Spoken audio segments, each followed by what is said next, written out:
Hola, buenas tardes. Estamos en vivo aquí desde la Escuela Nacional de Artes Cinematográficas para la plática de mundos digitales. Yo soy Felipe Herrera, soy profesor de Dirección de Arte y Diseño de Producción en la Escuela Nacional de Artes Cinematográficas y estoy acompañado de Ariel Nescon y Todd Chernowski. Ariel es una diseñadora de producción y directora de arte para cine y televisión, ¿no? Usando en el uso de arquitectura, ¿no? Elementos naturales y artificiales, ¿no? Y la belleza del mundo. Ella estudió arquitectura para teatro en la Universidad de Illinois.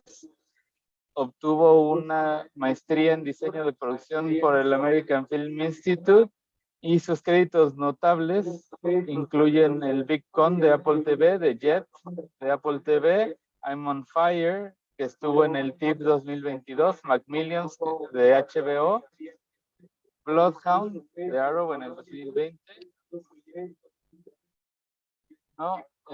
Y dirigió, ¿no?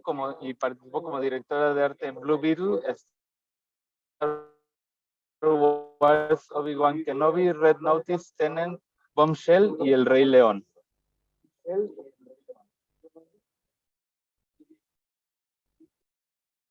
Todd Chernowski es un diseñador de producción para cine y televisión conocido por Star Wars Ahsoka, Obi-Wan Kenobi, Star Trek Picard, Pet Sematary, Star Trek Discovery, Ginger Snap, ¿no? Entre sus créditos. ¿Cómo?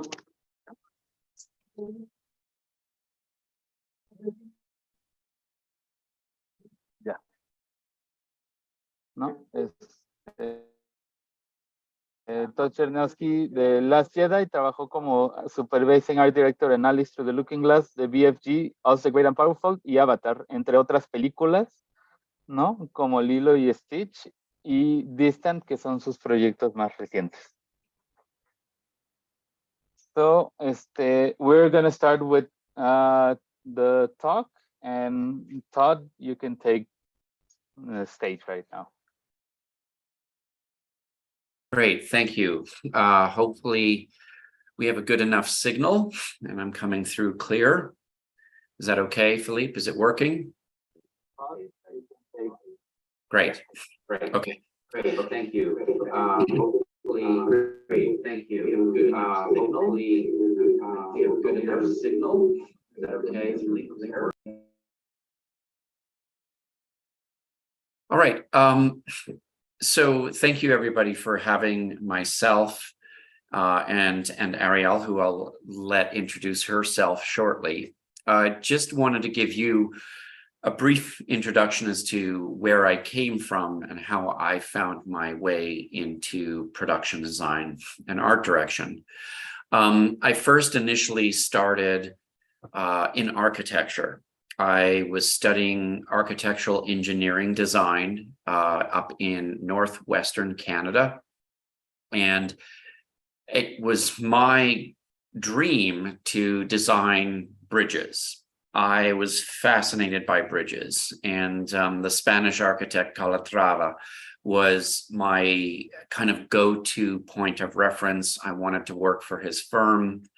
I loved what he was doing with materials, doing pre-tensioned and post-tensioned concrete structures. I thought that's what I was going to do. Halfway through architecture school, I got more and more interested in industrial design, both vehicles, product design, and engineering. I think ultimately what I made a decision to do was make a shift.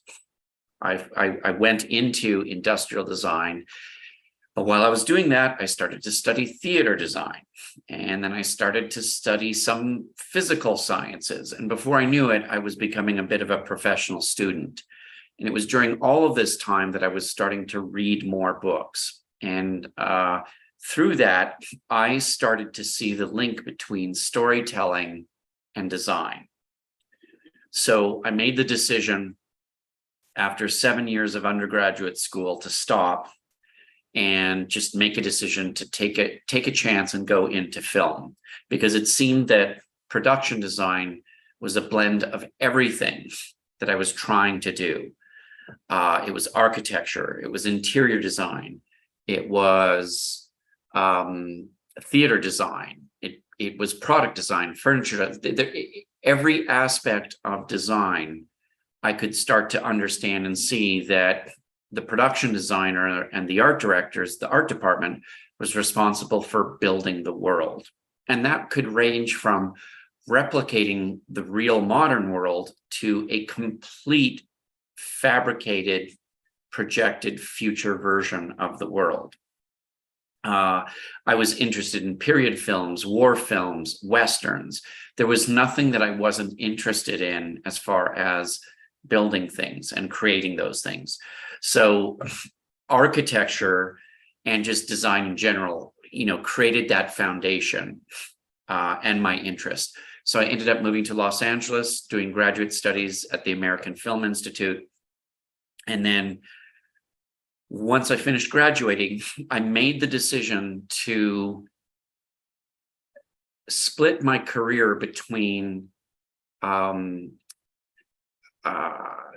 I guess doing both independent films as a production designer, so that I was able to learn right from the beginning, and then also work in the studio system as a set designer, moving up to assistant art director, etc.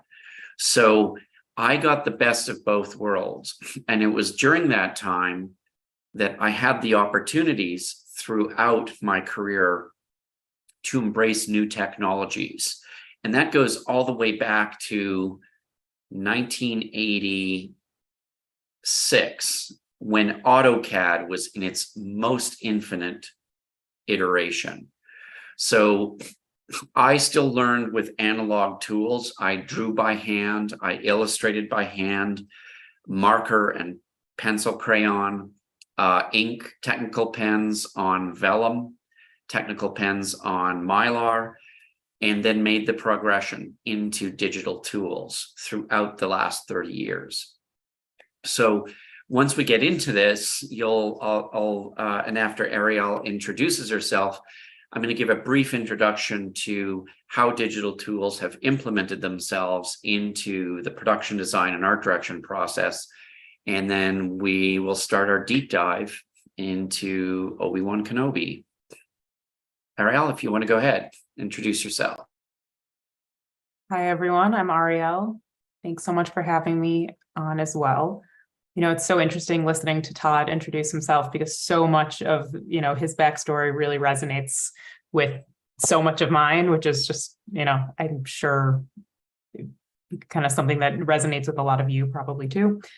But I also started in architecture. That was always the thing that I, thought I would do. I'd always, always wanted to be an architect since as early as I can remember. And I wasn't involved in the engineering side, but both my parents are engineers. And so I was always kind of raised in this very technical speak sort of, how things work way. And I think that that's influenced a lot of, where I've come since then. But yeah, I did my my undergraduate studies at the University of Illinois in Urbana-Champaign. And I was studying architecture there. And while studying architecture, was, still really wrapped up in some of the theater production that I had done in high school, and that I had sort of kind of given up basically when I went to school, when I went to do my undergrad. And so I slowly in school started, working more and more in theater, and I moved into, adding theater studies to my curriculum. And I did a bunch of stage design, and then I also did a lot of directing for theater as well. And so kind of working through these two paths, similarly, I started, kind of realizing that my passions both lied in architecture and in the structure and in the design of that, and then also in the storytelling that is theater. and in turn film as well. And so there was something about theater design that wasn't really kind of exactly what it was that I wanted to do. It was a little too representational. You know, I really wanted to build the buildings. And so I started looking into film design and what it meant to design film sets. And so with my, through my architectural studies, I kind of continued in that direction, worked for a firm after I finished my undergraduate, and then kind of slowly on the side started to find work on film sets or just in film production, kind of trying to understand little bits as I could. And my plan had always been I was going to go to graduate school for architecture. And as I got more and more into the experience of just kind of like these little film productions, I realized that there was really like a real art department that worked in film, and that it could actually be like a real profession and a real job, which is not something that I had kind of realized before. I didn't really know who made films or that it was, you know, a real profession. So in learning this, I started to kind of Google basically just, you know, who designs the sets, who designs the movie, like somebody has to create those worlds, right? Like it's not just, you know, nobody just shows up in a location and shoots a movie. We've all, you know, seen beyond that, you know, futuristic, all the stuff that exists out there. So once I learned that that was a real profession and that was something I could really do, I kind of immediately made the switch. And instead of following my plan to go to graduate school for architecture, I immediately applied also to the American Film Institute and did my graduate studies in production design there, which is where I met Todd for the first time also. Yeah, and that's kind of my beginnings and how I came to work in production design, and similarly realized that it was really like that combination of all of my interests from across all these design and storytelling spectrums, and really find my place there. Awesome, thank you. I mean, I'm so glad you actually, Ariel, you dove into, you know, that trigger moment or that epiphany moment of realizing that you don't just show up, you know, the film crew doesn't just show up at a location. And I think that's intrinsic to filmmaking. I think rightfully so, the director, the writer, producers do get the accolades. And of course, the cast members are actors and actresses. But I think the one thing I'm hoping that the attendees of this and anyone watching this, the takeaway is not only don't forget about the production designer, but the production designer and the art department is intrinsic to the storytelling. Because if you take away what Ariel and Philippe and I do, and all the other art department people, including all the other crafts, you're left with naked actors in a white space. What we do is fill in the visual narrative. So our job is to break down the script. And of course, we are here to create that physical world, but it all has to have metaphor, allegory, I think simile. It's just all those things that are part of great writing are also part of great production design. What we are trying to do, if you've completely succeeded as a production designer, there's two things. If you turn the sound off, you should still be able to understand the story from the visual motifs, the visual beats, the environments, and the locations. And then I think secondly is ultimately understanding, I guess, the deeper level of it is there a summation, whether it's one word or a thesis statement of the takeaway of what you're trying to conduct. Scripts are a very complicated thing and can include 100, if not more, locations.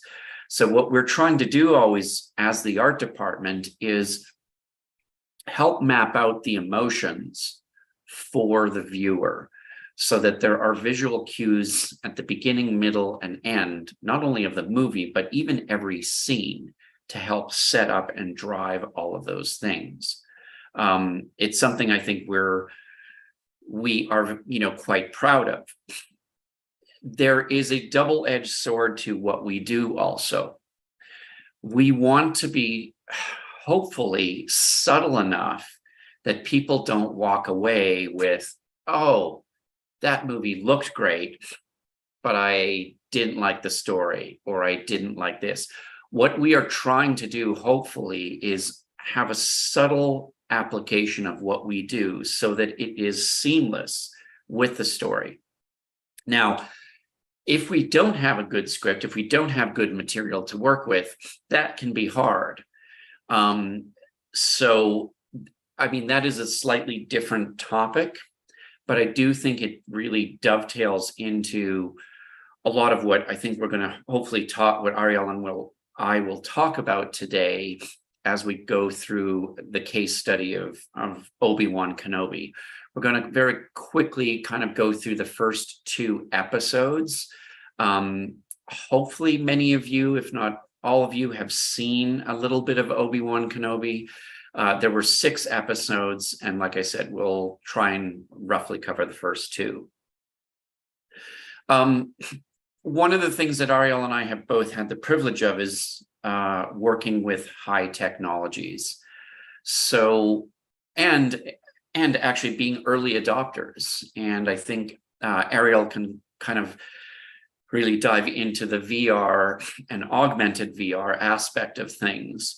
But just to give you a real quick, brief history, Polar Express, the animated movie that Bob Zemeckis did back in the early 2000s, was the first art department that I worked in, which was completely digital. There were still people drawing by hand, but for the first time ever, we had started working virtually. And I think virtual art department has a kind of a very wide spectrum of definitions, because just simply working in AutoCAD, Vectorworks, SketchUp, Rhino, any digital application, you are working virtually. You are not working in an analog, practical way. So just to be clear, the virtual art department is something that's evolved over probably the last 25 or 30 years. My first experience was roughly 20 years ago on Polar Express. At that time, it was the fact that the art department was 90% working on computers. The other aspect is the filmmaking pipeline was all digital. We were doing motion capture, and that was all getting translated into animation. So all the work that we were doing as far as building the world, building the North Pole, was all done digitally. Again, there was still a lot of paper napkin sketching, but we were, for the first time, creating a work path that was all digital. I had a few other experiences along the way, but the next big one would have been Avatar, where, again, we were 100% digital. And that was from the beginning of the movie to the end. And that was so pivotal that that was the first time I had heard the virtual art department term. Prior to that, it did not exist, or if it did exist, I had not heard it. And I do believe it was a Rick Carter, James Cameron delegation of that term. I think Weta Digital in New Zealand was a big part of helping create that and help build that pipeline. But it was a very muddy time as far as definitions, because it was the first time I had worked on a movie where we were doing post-production at the same time we were prepping a movie. It was kind of an all-inclusive world building event, so that everything was happening kind of at the same time, whether that was plant design, vehicle design, architectural design. The world building was all happening, not in a vacuum and not compartmentalized. There was a complete collaborative merging that was starting to happen. And I think that created and set up, I think, kind of the next phase of virtual production, and how the art department, which was kind of dealing with other things, which was VR and augmented virtual reality. And I'll turn it over to Ariel so she can talk about her experience on Lion King and how that upped the bar and furthered how we were working with digital tools. Yeah, I think where Todd just kind of explained, where it sort of felt like it shifted from what you would maybe call digital to virtual. I do think that there's something in that kind of like between digital tools like Rhino and SketchUp and all those kind of things that we use in architecture, and how those sort of translate digitally, but also to the physical world, that the virtual production piece of it almost kind of, to me at least, refers to that digital element then going to create a completely digital and virtual world. And then also that it includes, you know, as Todd described, the creation of both post-production and the post-production being like what you would think of normally as visual effects, and pre-production and production, which is usually the art department's kind of had been the art department's purview. And so when, yes, The Lion King for me was kind of the first big virtual production that I worked on. And that one absolutely, I mean, you know, drew from experiences on previous films and sort of how this technology has evolved.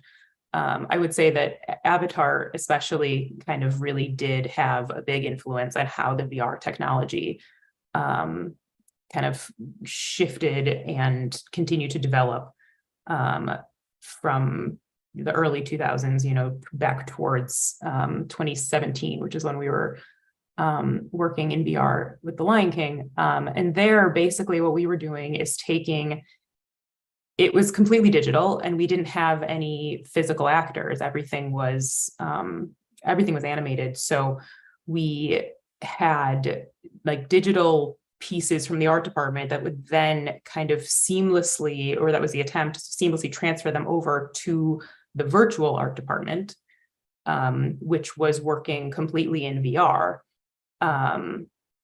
In addition to Maya and other kind of, you know, tools that allowed us to transfer the materials to the virtual reality. But basically, once it was in VR, we were then working only in that world. And it was that world that we then, instead of using kind of motion capture, which is what Avatar used in their stage spaces, we built upon that technology to understand where we were in space, but at the same time, our sets were all in virtual reality, and we had virtual camera equipment also that worked within the virtual reality system in order to capture everything that we were doing. And so you have these, we'd have physical camera equipment, but each piece of physical camera equipment would correspond to a virtual node in virtual reality, and we would shoot the film using practical equipment, but that corresponded to pieces in the virtual world. And that was kind of how we were able to kind of combine those two ways of filmmaking, both virtually and with animation and with the practical tools, which then I think, you know, at least for me, was a really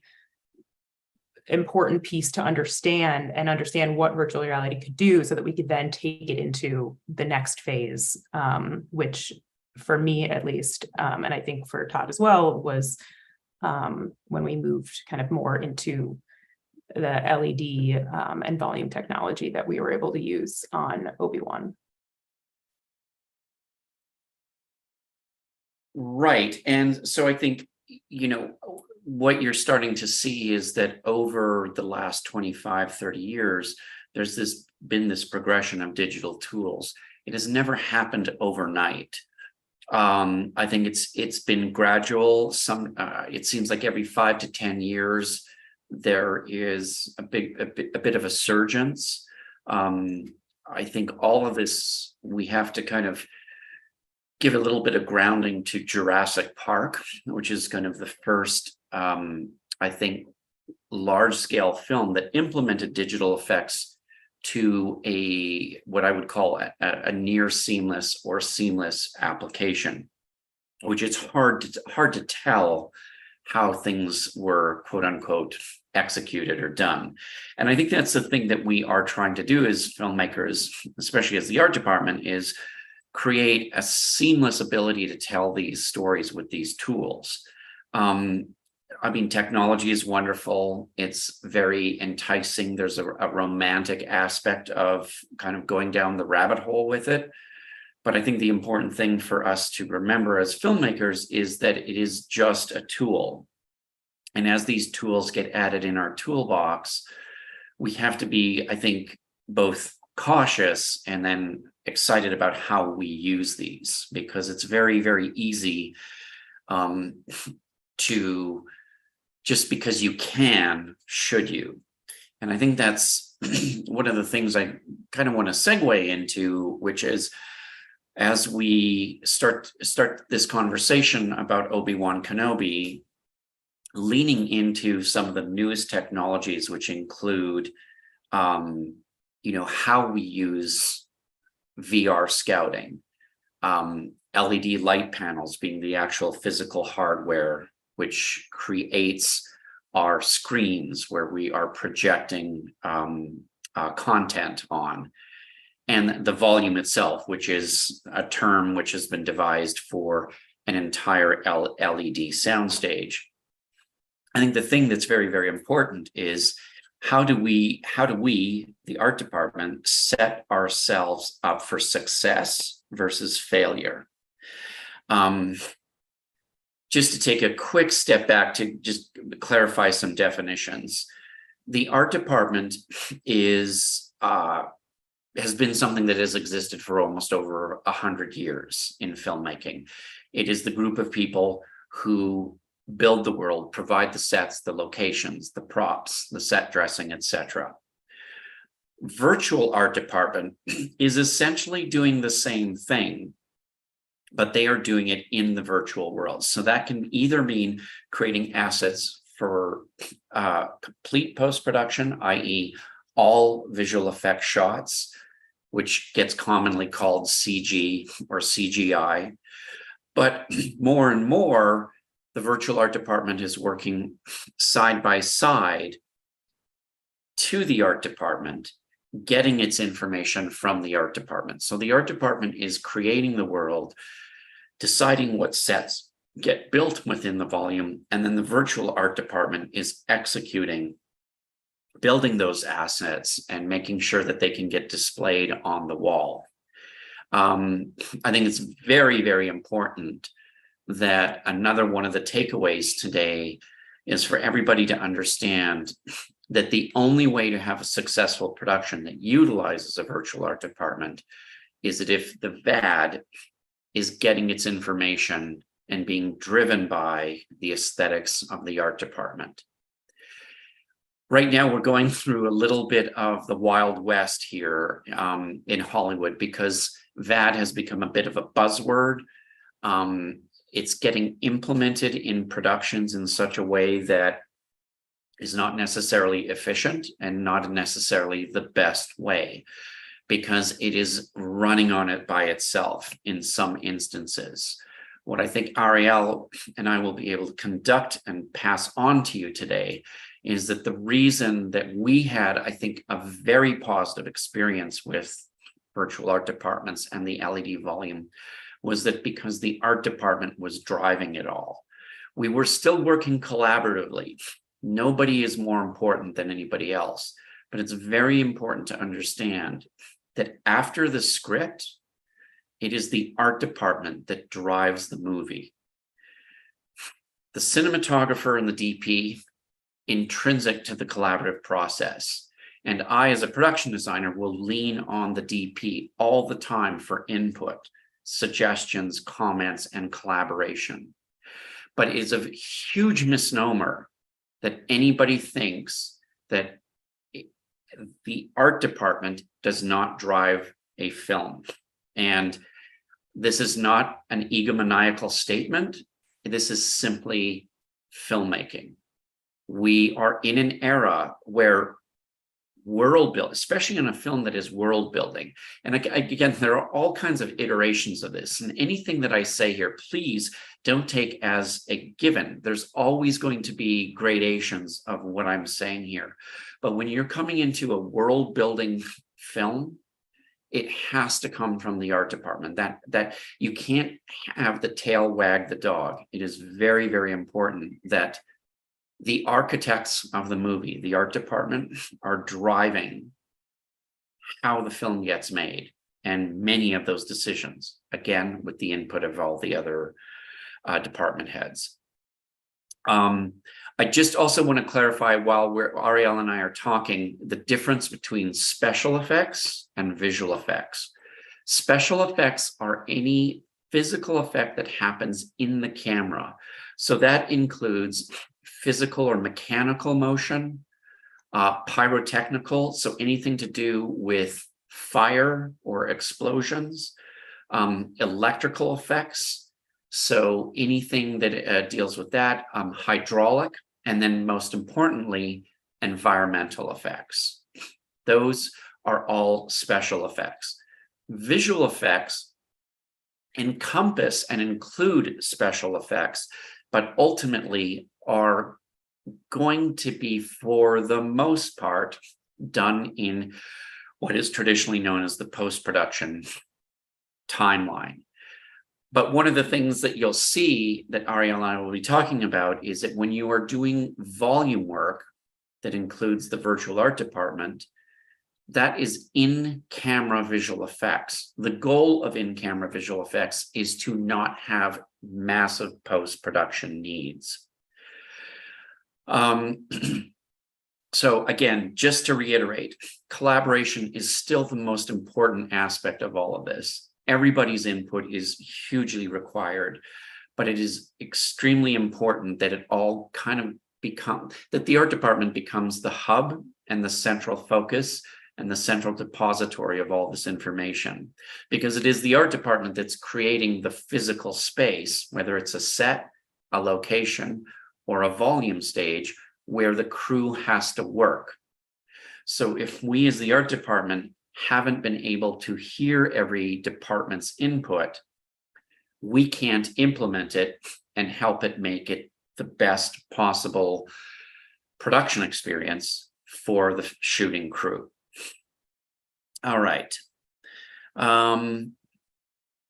Ariel, do you have anything to add to that before we kind of jump into Obi-Wan? Yeah, I mean, I think what I have to say kind of probably goes into a bit of what we would talk about in the Obi-Wan conversation. But I think just to reiterate, kind of what you were talking about with the importance of, having so much of it driven by the art department, in addition to it, needing to just be able to come from, the people that are working with the physical environment, so that everyone that's shooting the film, can kind of very cohesively participate in that shooting experience, so that you have the people that are kind of on the ground working to make the shooting experience the best that it can be. I think the other piece of it is also in working in the digital world as well, that having the people that kind of, as both you and I have, and most of the art department has, that's starts with and really thinks about the physical world and how we deal with space in that physical world. That the physical sets are the ones driving the rest of the digital environment, because, you know, we really need to be able to believe that the digital pieces could also be physical elements, and, you know, kind of really coming from the architecture and the like laws of, you know, gravity and forces and loads and all that kind of thing, and how important that is to make sure that we keep that base and that foundation moving from the art department out into the digital world. Yes, I think I know that there's a lot of architecture students in the panel attendance, and I think this is from what Philippe has been saying, is that this has been very much driven kind of from an architectural perspective, and I think, you know, very much throughout you know, our next 40 minutes of presenting material from Obi-Wan and showing our process, we will constantly be referring to, even though it's the Star Wars galaxy, we will be referring to modern day and historical architects as points of reference. So on that note, I'm going to just start my screen share here.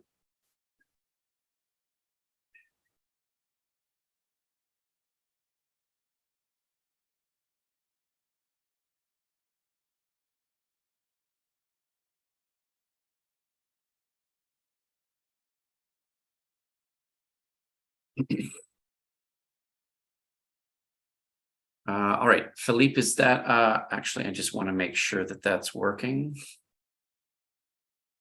Oh. Looks like it's got a problem. Looks good to me now.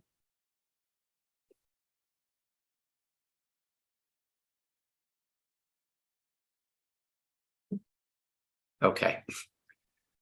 Looks like I can't go into full screen for some.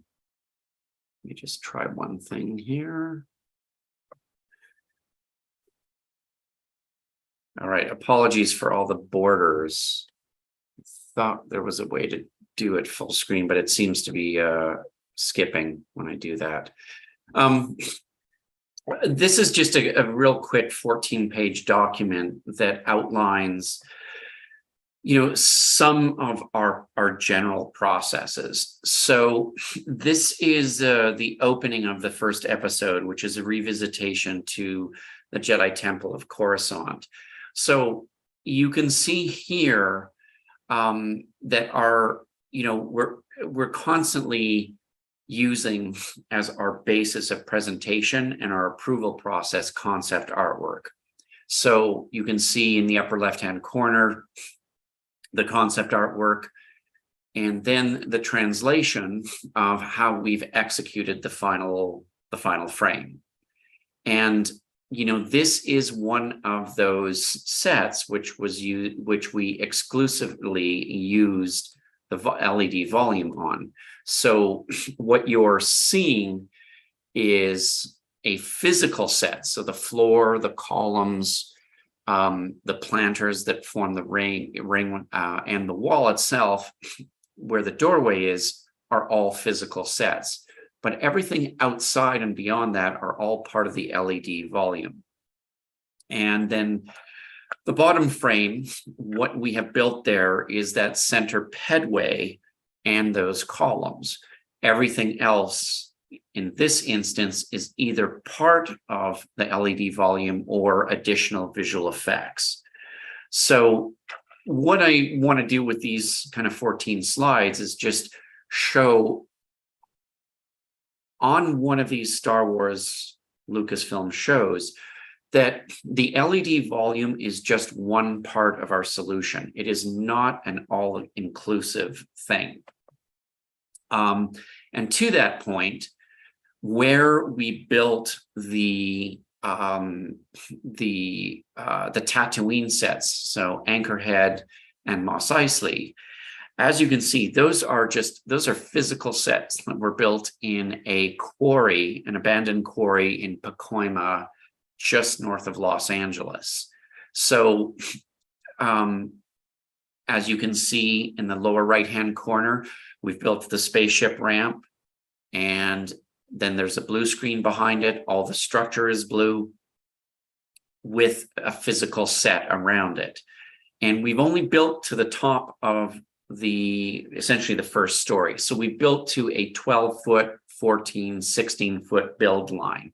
And then everything else above that is the set extension, to the point of which I'm not sure if you can actually see the little hand cursor, but the corner of this pilaster here is this corner here. So you can see on this building here in the lower right-hand corner, we have not built the dome. That has been added by visual effects in post-production. So one of those conversations that happens throughout the process is just ultimately making a decision and a determination. How much do we build and how much does visual effects add? As architects, you know, the higher you go, the more expensive it gets. When you're building off the ground, it's very affordable because nobody needs scaffolding, nobody needs a lift, nobody needs a crane. The moment you get over 12 feet, it doubles in expense. The moment you get over 24 feet, it starts to triple, et cetera, et cetera.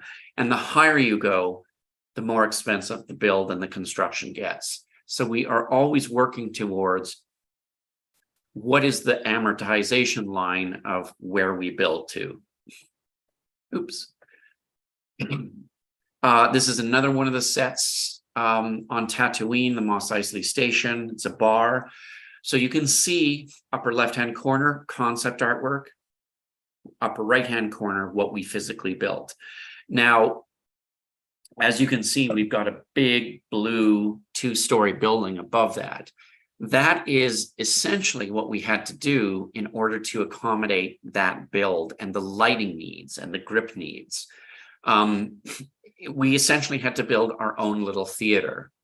So that second story space is essentially pipes and rails. It would be like the backstage or the stage of a proscenium theater stage.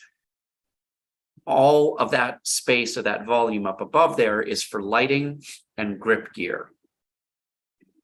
So again, we are not using the volume. We are not using any of the latest and greatest tools. This is really traditional filmmaking where we are just in a backlot. We've built to a certain level and then visual effects is adding the rest. This is, however, one of the sets that we did go back into the volume for. And Ariel, I'll let you talk a little bit about this. This was our very first volume set and bit of an experiment. I think we can rightfully criticize ourselves that it may not have been the most successful. And I think this goes back to setting yourself up for success or failure. I think this was right on the edge of being successful.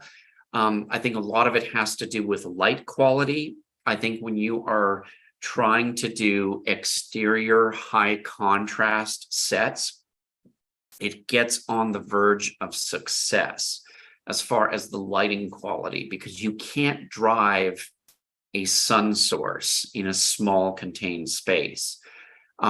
This ultimately might have been better to do on a backlot, but I think it's important that, as part of this process and part of these panels is to discuss, at least in my opinion, this is on the edge of making a decision for the right reasons to set this. Now, the argument to put this on the volume is the sun is setting. You cannot shoot a sunset scene for 2 days. That is one of the beautiful things about the volume, is that you can shoot sunset for as many days, as many hours as you want.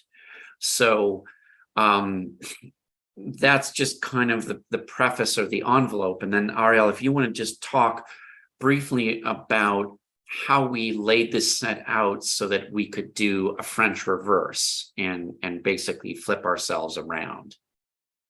Yeah, so this was a really interesting set, especially to be the first one. I definitely agree with Todd. And I think right when we, kind of first had everything up and we're trying to figure out the lighting and, how much light needed to come from the walls versus how much practical lighting we needed, either hanging from the rig above or just, regular movie lights on the ground, it definitely proved very difficult to be able to match any quality of sunlight that might be able to come from the digital world and then also exist on the physical set and on the ground.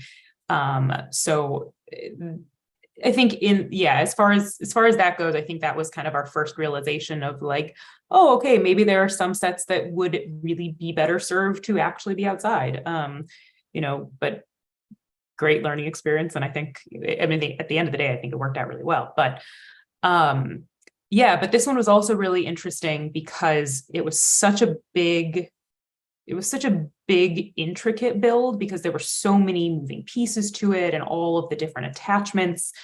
And there's only so much space, as you can kind of see from Todd's volume plan on the bottom right side, that the rectangle on the left side is really the only access point you have to bringing set pieces into the volume or taking them out.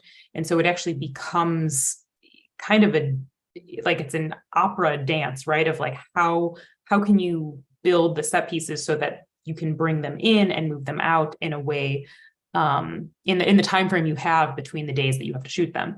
And so one of the solutions we came up with for this one, because what we needed to be able to do in this situation is just basically shoot directly down like the final frame in the top image here at this like whale carcass. And then we also needed to be able to turn the camera around to be looking the other direction, where there was a vehicle that existed on the other side. And so to do that digitally, we, easily is not the right word, but you can turn the volume digital load around. You can just kind of turn it 360 and load a new direction that you're looking, but the physical set itself is a lot harder to do that with. And so what we did basically is build both sides of the set, not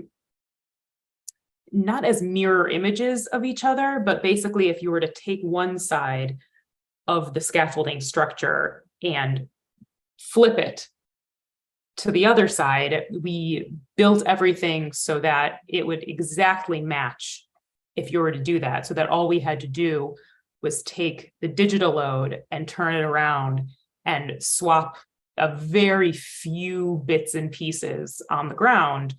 And all of a sudden we were facing the other direction. And it basically helped us not have to take multiple days between shooting one direction, going away to a backlot or to another set or something like that, so that we could take a number of days to switch the entire set around and then come back and shoot it. We were able to just flip it and shoot the other direction the next day, which is really important for scheduling and, actors being able to be there and just having everyone be in the same mindset of shooting the same scene, and not leaving and coming back and having to pick up halfway through the scene. So yeah, it was a fun one to start with. So moving on, this is one of our more traditional builds. You can again see at the top concept artwork, lower left-hand corner, final frame. And then in the lower right-hand corner, you can see what we actually built. We never built the exterior of that set. It was essentially taking a flatbed trailer, building the set over it so that it could get towed. So again, very traditional filmmaking techniques. Similar and on the same note, as far as doing traditional set builds, This is Obi-Wan's cave that he has kind of holed himself in for roughly the last decade. And this is all traditional set building, foam sculpts with hard coating and extensive greens work. And of course, when Ariel and I talk about the greens department, obviously that can mean sand and dirt. So any hardscaping is usually part of the greens department. So that's both landscaping and hardscaping. So there's a real collaboration between the art department, construction, and then within construction, how do we scenic it? How do we plaster it or do concrete coatings, hard coatings? How do we implement or embed sand into those materials so that it does look as rock-like as possible? And then how do we integrate everything in with the hardscaping? And that one is also a pretty good example of one that really early on, I know, was the discussion of, would we put it on the volume? Right. Because you can look out the cave door and have the backdrop, but there was just so much else that needed to happen with the set and I think with scheduling also, that it ended up ultimately being on the back lot. But it was an interesting discussion, kind of just to be able to figure out where things go and what makes the most sense. I think very much so. And I think this, in the same way that in architecture, you're going through material specs and how much that can drive the schedule of completing a skyscraper or completing a high-end residential, or if you're doing affordable housing. Those material decisions, especially when you multiply them over square meters or square feet, and you're starting to implement that, it's not only the cost of materials, but what is the installation? What does that time take? And, to Ariel's point, this would have been a great candidate to put on the volume because you're inside a contained set. So to have the LED volume and being able to see outside, that's all in camera. The problem is a set like this requires the better part of 12 weeks of construction. And that can be 7 to 8 weeks in the mill, roughing out all the foam sculpt, getting it onto location or getting it onto a stage, and then finishing it, seaming it, painting it, and then dressing it. So as Ariel is saying, this is a great candidate.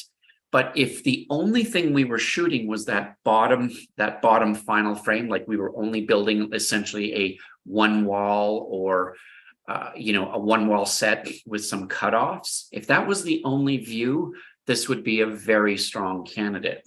But because we needed to build the whole cave and the camera needed to roam around it, this goes back to that decision making of, if we had put it on the volume, we would have required so much prep time, and it would have been a disaster. But there's no way where you can predict how much time some of these things are going to take. So that's where it becomes very, very important, especially in the pre-planning. 6 months out in our case, 25, 26 weeks out, we have to start making and committing to those decisions.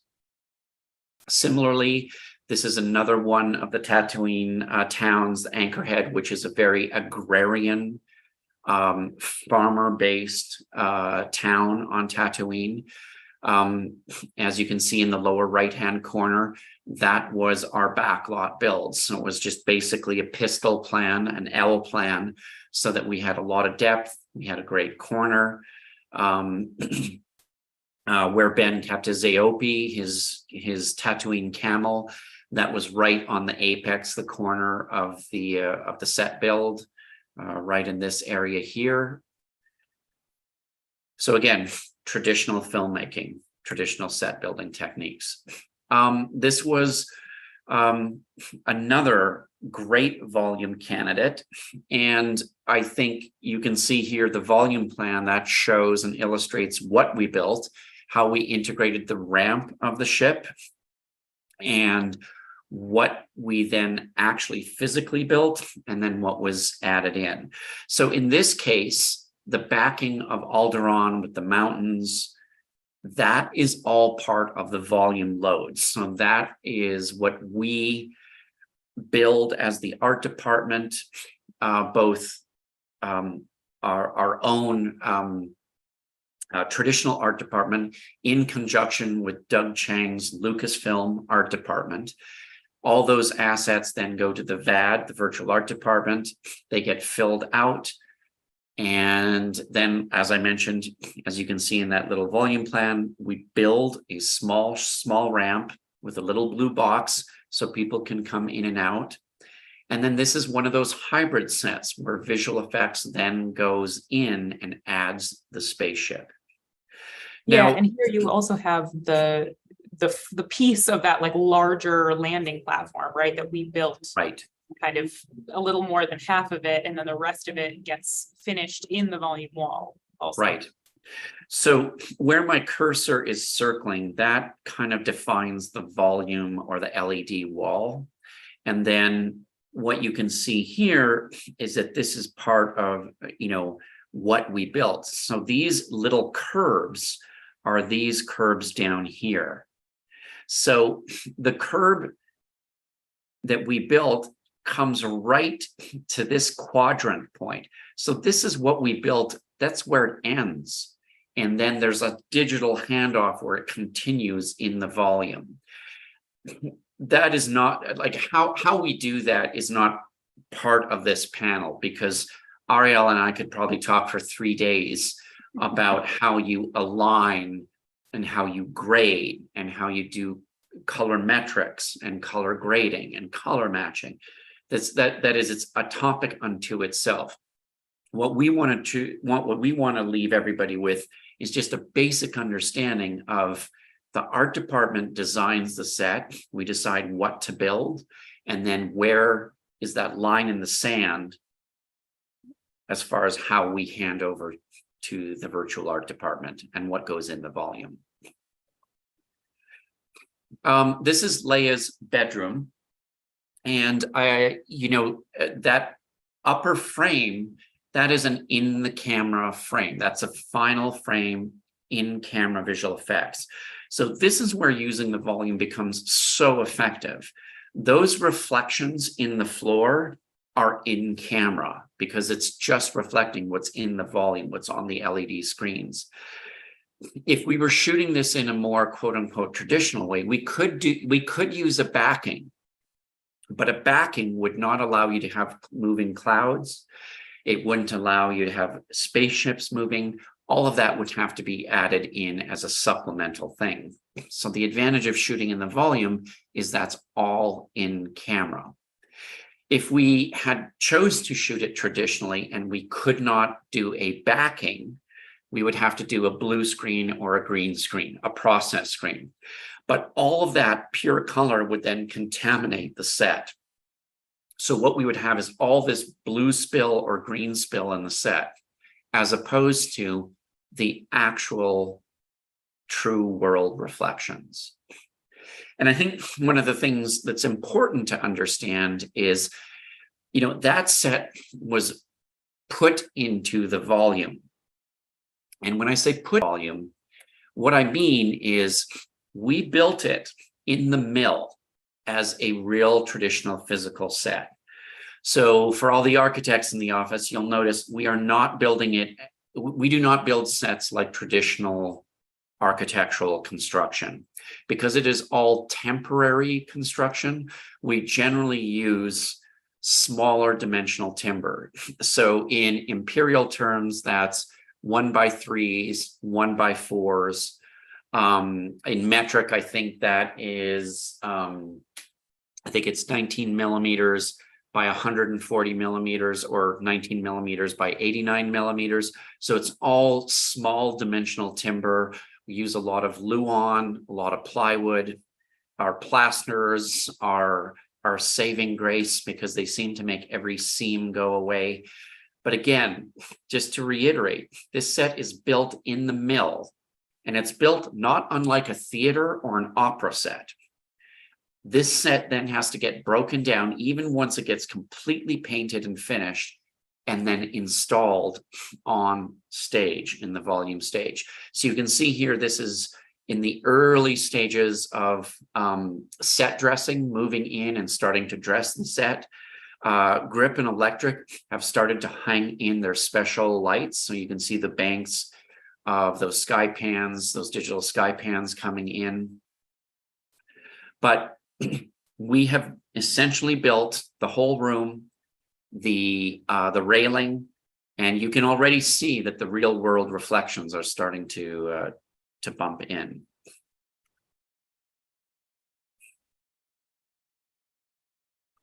Now, one of the interesting things you'll notice that some of these, like this photo, is very magenta heavy.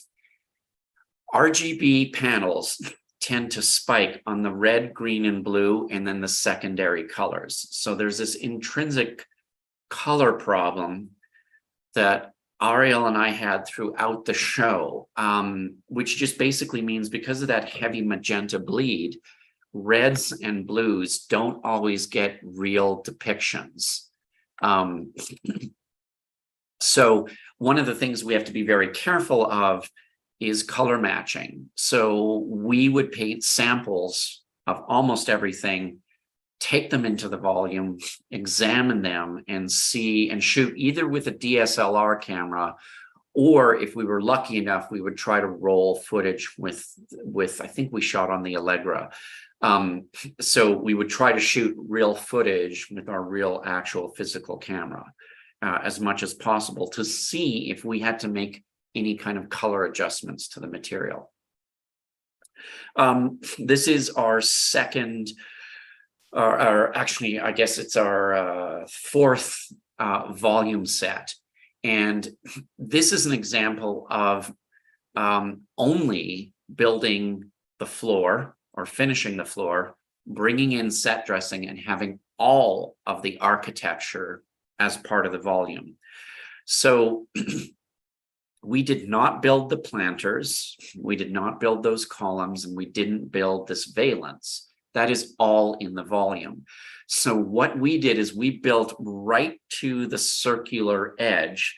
So we designed the set in such a way that it fit perfectly within our elliptical set to take advantage of that one end. So on the major axis of our elliptical volume, as Ariel was saying, we can, as long as you make the floor nondescript enough, we could rotate the volume however we needed to. So we were always shooting down the long axis of the volume.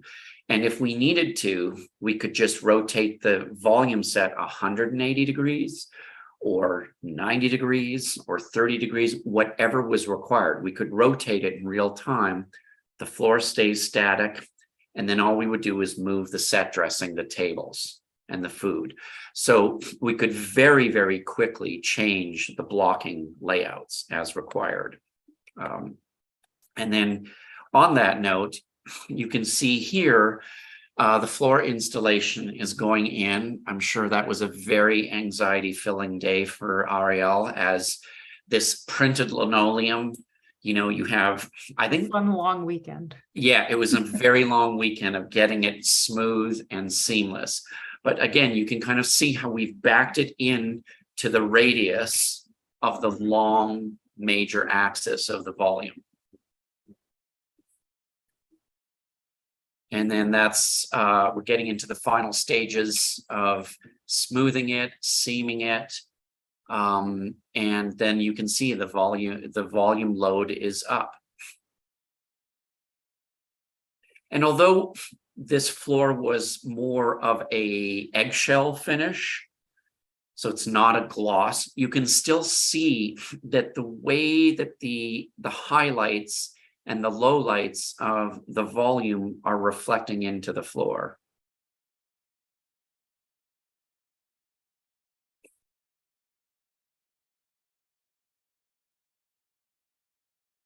Which is great. I mean, I think you can see really strong interactive lighting here, where you get this higher overexposed spot, giving you that much brighter specular kick on the floor. Yeah, And I it think was that's my- one of the my- great things. Oh, sorry, go ahead, Ariel. No, I was going to say almost what you're saying is basically that it's just kind of like finding that right balance of being able to have the reflections, which are such a huge advantage and like a great reason to have volume. And then, you know, not having too much of a reflection, because there are also ways that it can kind of negatively affect what it is that Right. you're seeing on the floor Right. that you don't want to. Yeah. And I think, you know, you can see here that this was the first time in the Star Wars, in any of the live action content that we were really in Alderaan. And I think, you know, this was, as our points of reference and where Doug Chang was coming from, was that Alderaan was a very, very classy, well-to-do society, a very utopian. And I think to a certain extent, there is, although you can kind of cite Art Deco and small Art Nouveau influences, I think from my aspect, and I know what Jan Pascal, our set decorator, and I, we were leaning into Swedish modernism. So we were trying to use wood quite often. Alvar Aalto is a huge influence on our furnishings. And I think in general, we were looking through the Scandinavian countries for points of reference and points of influence in our world building of Alderaan. And I think that's one of the important things to just keep in mind, is that even though this is Star Wars, you know, we are still looking at real world materials and finishes.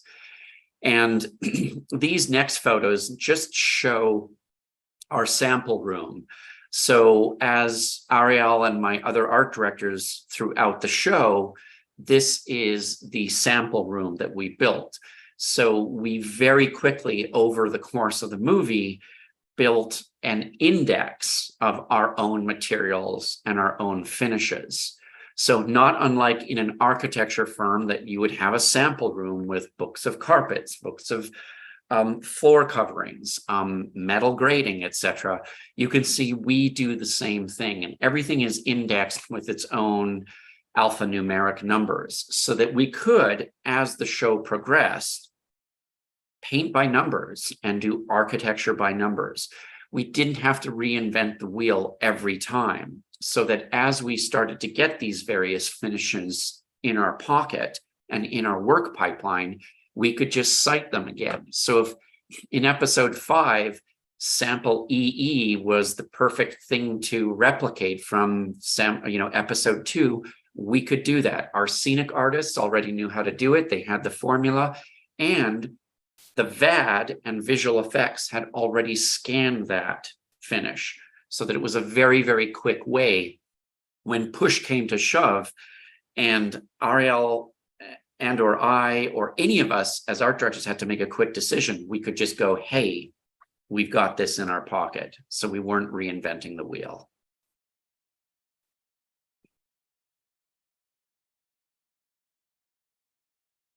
All right. I know we want to save a good amount of time for questions and answers. So I'm just going to burn through these last few slides quite quickly. This is an interior spaceship built in the most traditional of ways. It's just an interior spaceship. So this is a 100% set finish. And I believe we had both a blue screen and duvetine hanging outside the cockpit. And, you know, just to reiterate the collaborative process, this is our kind of our intrinsic art department. So every one of those people's names is hugely important to the process. And this is just a small slice. These are just some of our, most important art department and Lucasfilm art department and scenic leads. Can't say enough about, our lead scenic, Josh Morris, our standby painter, Danny, every one of these people, Ariel and I rely on to execute our vision. It's one thing to have an idea. It's one thing to produce a pretty painting or a great drawing, but this plus 300 other people are the team that executed and, ultimately created this whole vision. I'm going to let Ariel speak a little bit now. I'm going to turn this over, just basically play. This is from the first episode.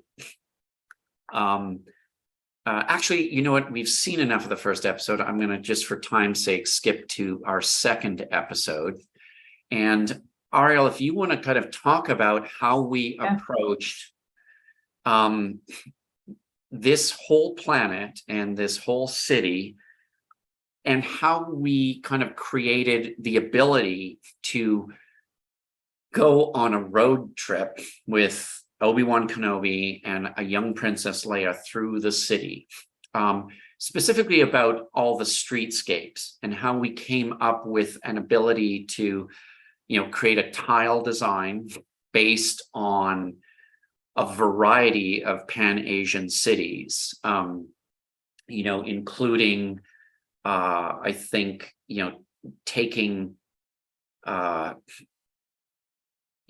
cues from, various cities, Japan, China, I think a lot from Bangkok. And I'll just kind of stroll through these. And if you want to kind of speak to all the volume shooting that we did. Yeah, so this is our planet that we called Sully as we were, building it, basically. But essentially what happens is that Obi-Wan and Leia kind of land on this new planet that Obi-Wan has come to, basically rescue Leia on this planet. And it's becomes like an entire chase sequence through the city. And, similarly to kind of how we have gone through the rest, we started with all the concept illustrations and sort of understanding the influence of, there's such a high influence of Tokyo, which is something that I remember that, that Deborah Chow really felt was important to kind of bring into the city. And then in terms of, but like Todd said, it's kind of there's a little bit of mix between a number of different kind of city influences, being Bangkok being a big factor in one of them as well. And so with this one, I mean, because so much of it was just in the streets, what we really needed to create digitally was basically the city that they were going through, and something that you can't really create necessarily on a backlot or on another stage without just using blue screen and traditional post visual effects. And so what we did is built basically a virtual reality city that was really comprised of city blocks and laid out kind of the way that a lot of these other cities were laid out in real life. And as we, to create the different kind of vanishing points that we wanted as they were running down the streets and alleyways and all those kind of like bits of real city life that we needed to bring in. And so something that we were able to do is create kind of an interesting but consistent like tiled ground that you can actually see in these images pretty well. There's like like stripes of different pattern tiles that were very heavily based on like Bangkok streets. And grates in the streets, so that you had the real feel of these city streets, but that you could continue to change the set decoration pieces within it, the different kind of more like trash cans, crates, all those kind of things, and then also at the same time changing just slightly the LED virtual loads in the volume. And so the same way that we could kind of, take that volume and turn it 180 degrees or turn it 90 degrees or whatever we needed to do to be able to run through the city, we could also, move 200 feet down the street.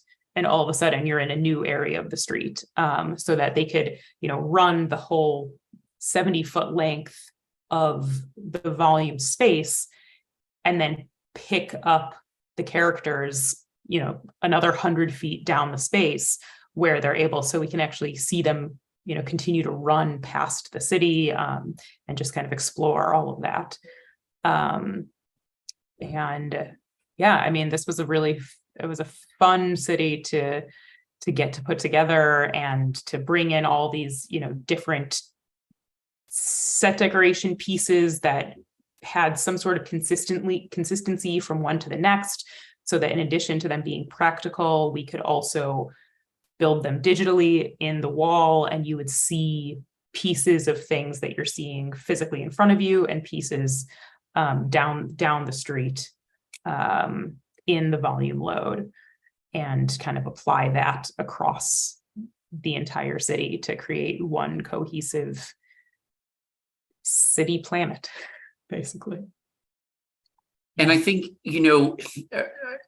there's going back to this, the idea of world building, and ultimately, like, how do we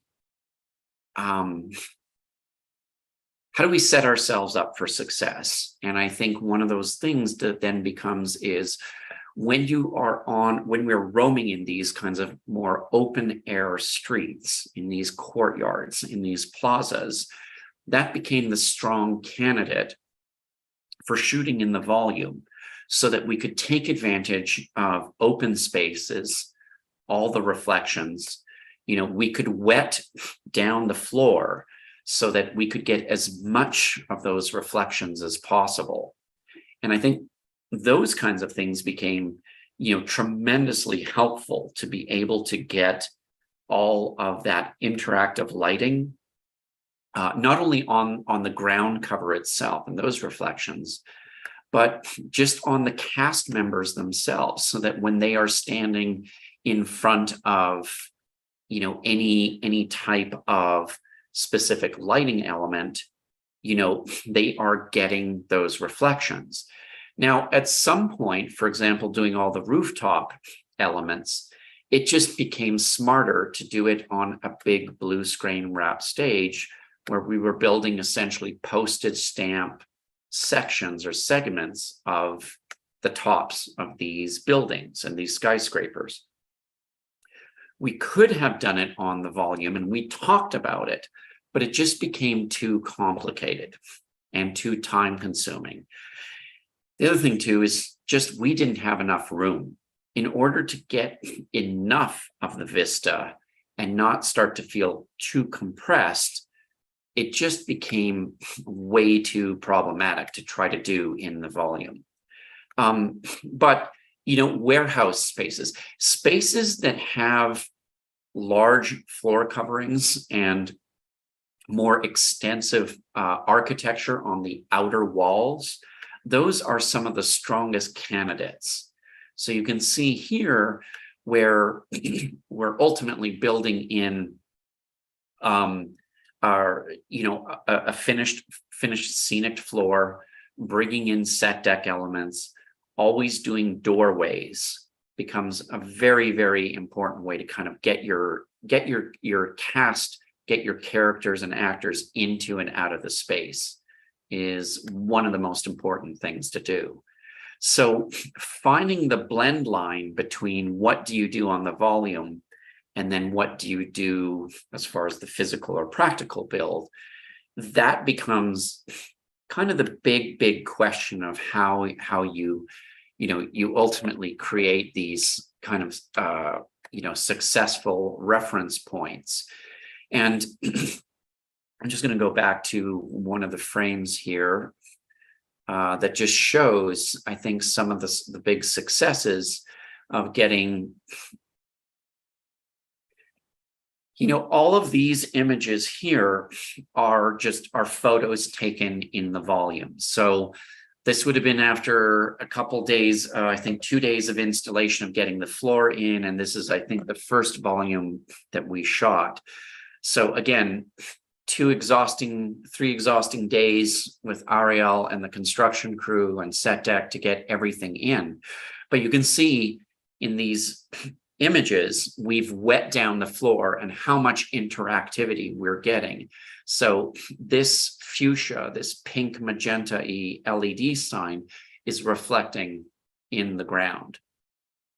Everything, even where the reflections get harder, you can kind of see a direct mirror image and those in-camera visual effects, which I think are, the telltale signs of, big successes, and I think showing the fantastic aspects of what the volume can ultimately give you for these kinds of aspects. And I think,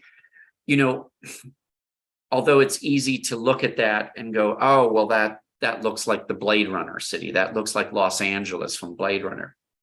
I think the important thing to kind of cite, though, is if you start breaking down those buildings that are in our design, we were leaning into the architecture of Shun Takamatsu, of Tadao Ando, and dozens of other Japanese and Pan-Asian architects who were, I think, very informative to myself when I was in architecture school. So those became the points of reference. And those were the buildings that our concept designers and our virtual art department was riffing off of to try to build an original city. And I think, the important aspect of doing any of this world building is, and the successes of Star Wars or Star Trek or anything in the world building, is finding points of reference in our own human history. And I think, that the reality is that's all we have to go with, is just those points of reference. And I don't want to say that there can never be another original idea, because I don't think that's true. But I do think that originality right now is only going to come from reactions to our past movements in architecture. And I don't think that has changed at any point. You could go back, to the 1890s, and if you were acting like somebody like Hector Guimard, what are you reacting to? Well, he's probably reacting to Impressionism. And then what were the Expressionists reacting to? Well, they were reacting to Impressionists. And streamline designers and Art Deco, what were they reacting to? Well, they were reacting to Art Nouveau. So we're constantly, as film designers, reacting to our past. I think as architects or as industrial designers, you're a little bit more in the moment, and you are trying to react and distance yourself or pivot from some of the most recent stuff. But inevitably, what you then do is you start to lean back in, whether it's conscious or subconscious, you start to lean back into the past.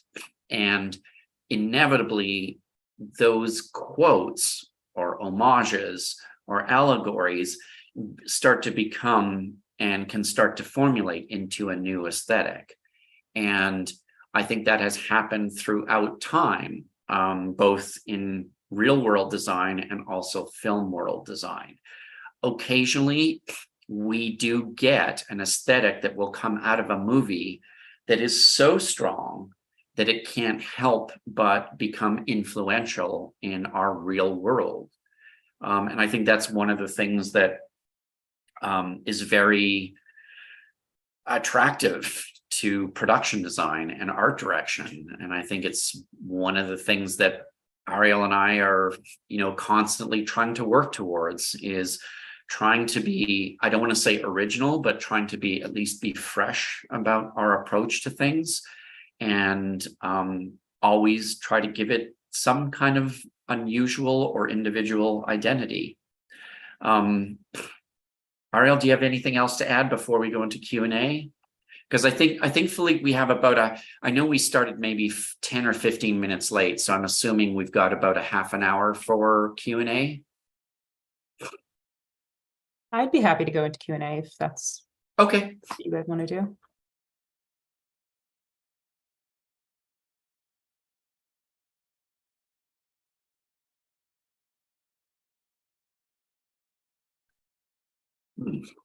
Felipe, we might have lost your sound.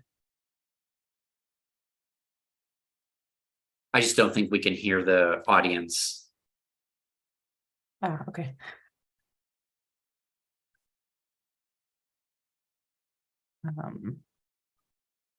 We might have to wait for Philippe to reiterate the question. Hi. Great. Okay, so I had a couple questions, but I think I'm going to open it to the audience, and then we can go from there.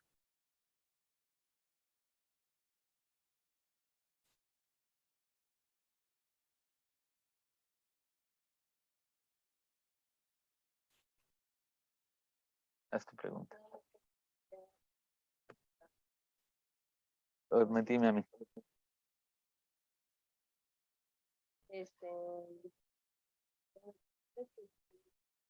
Por ejemplo, en las series como Obi-Wan Kenobi, ¿quién es el encargado de que se mantenga como esa continuidad de la propuesta visual y que dice como, bueno, esto sí, o sea, como esto sí hay que mantenerlo, esto hay que quitarlo, y como que a pesar de que sean muchos sets o muchos capítulos, como que esa continuidad visual siga, sobre todo cuando es como un universo tan como grande como el de Star Wars?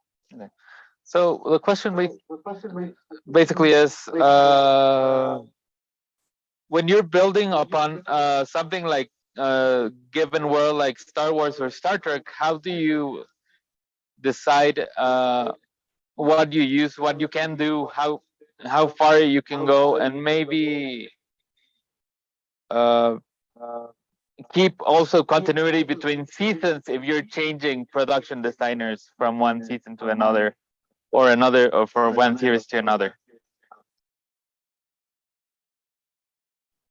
Well, I would start off by saying, I know people think of Star Wars as science fiction, but I think to clarify, it is not science fiction. It's closer to science opera or science fantasy. And I think one of the best things I ever heard was a very similar question was asked to Rick Carter at one of the Star Wars celebrations. And Rick Carter said, well, here's the answer. How do the Star Wars movies start? They start with a sentence that says, a long time ago in a galaxy far, far away.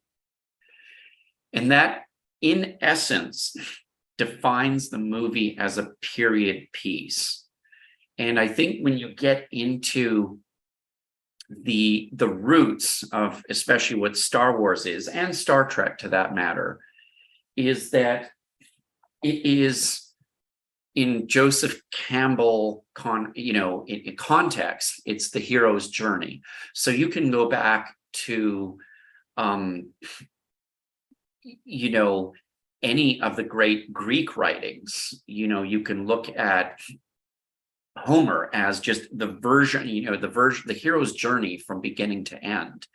And that was a reflection of human history, as I think Star Wars is. I think the canvas is still open. And I think if you look at any given Star Wars planet or society, there is a root in human history or human culture. So I feel that anything is game. I think there are some minor rules. I'm not even sure what they are. For a while, we weren't supposed to see wood in the Star Wars Tatooine? universe. But I do. What was that, Ariel? Yeah, I remember to me it was like Tatooine has no wood, and then all of a sudden Alderaan had wood, and it was like, whoa. Right. And then I know paper was like a kind of a non sequitur, and then yet in the original Jedi texts are on a rag vellum. So I think there are various, little rules that have been implemented within the canon of Star Wars.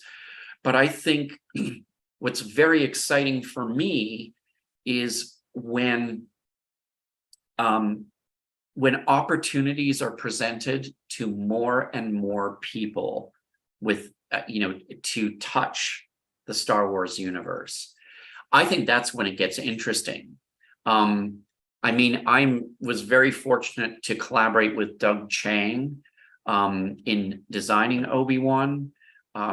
He is kind of the keeper of the Star Wars universe and knows it better than anybody who is still involved in the Star Wars shows.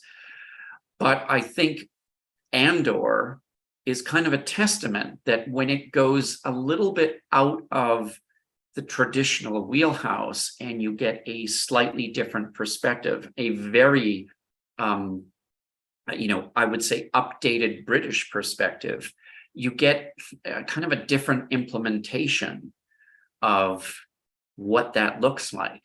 And one of my loves of Andor and what Luke Hall did is he brought in masonry in such a heavy-handed way. And all of a sudden you have all this amazing coursework and brickwork in Andor that didn't really exist.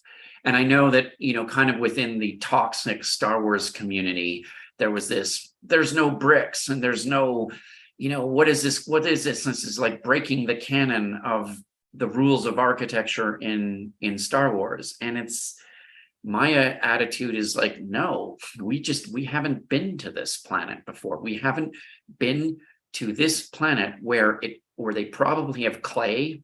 They probably have sediments where it makes sense to fabricate a building material that is based in masonry.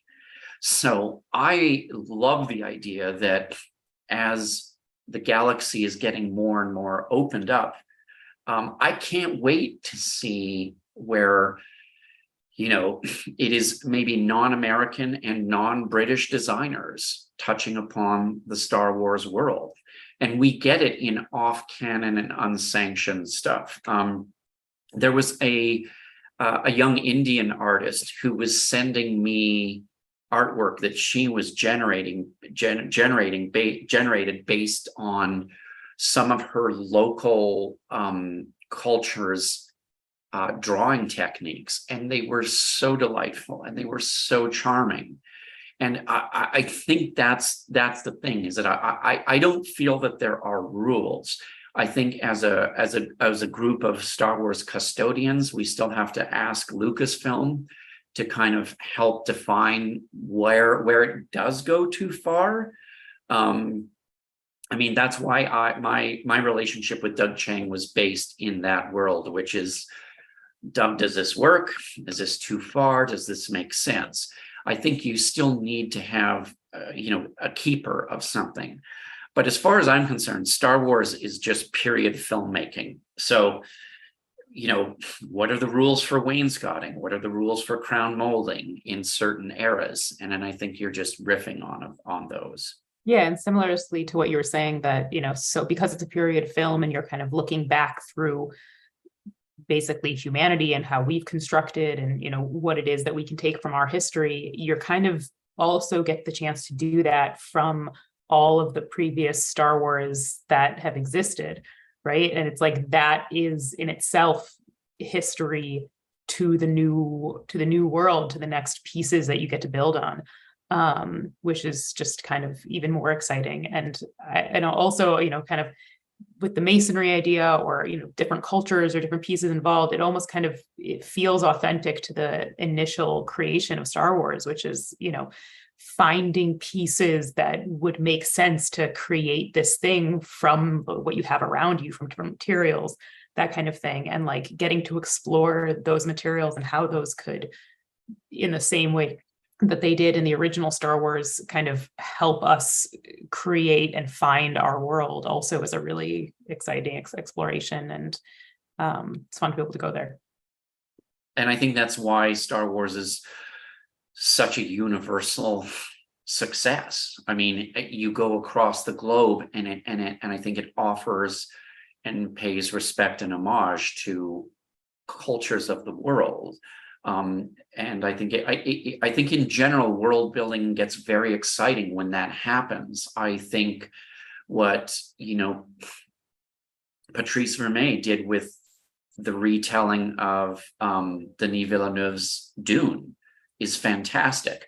I mean, that leans strongly into the cradle of civilization. So Sumerian, Syrian, you know, it's going right back to the roots of architecture and construction. Obviously, we've got, you know, they've got dragonfly flying spaceships, but I think the architecture itself, it immediately grounds you into our own human history. And I think that's very important for production designers when you are doing world building that is fantastical, whether it's fantasy, science fiction, science fantasy, science opera. The more that it has a grounding in human history and human storytelling, I think that's where it succeeds the best. Yeah. All right. We have 2 questions from our YouTube audience. Janixo asked, what do you think the future of the virtual art department is? And maybe what areas are still explorable or can still be improved in that kind of production workflow. Ariel, why don't you go first, and then I can Yeah. add to it. Sure. I mean, I think that there are kind of a number of paths that it feels like, you know, the virtual production is taking. I mean, one is definitely, you know, this perfecting or kind of figuring out the real best use practices for the volume space and for the different virtual worlds combined with the LED projection. You know, as we kind of said with our first setup in the bright sun, you know, learning about what are the different ways that you can actually really use it.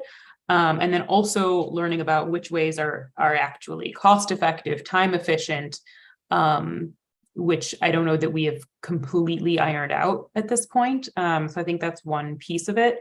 Another piece that, you know, that we talked about a little, that I've talked about outside of this conversation, but is just, you know, kind of how we can use this grand scale of this virtual tool to kind of expand its use to not just, you know, not just these giant film productions that can create all these worlds by themselves, but how can this be something that can trickle down and be used, you know, in other ways on smaller productions, and how can we use the ways that we collaborate and work to create these virtual worlds on a smaller scale, which I think ultimately could also be even, you know, further cost effective and schedule time efficient as well.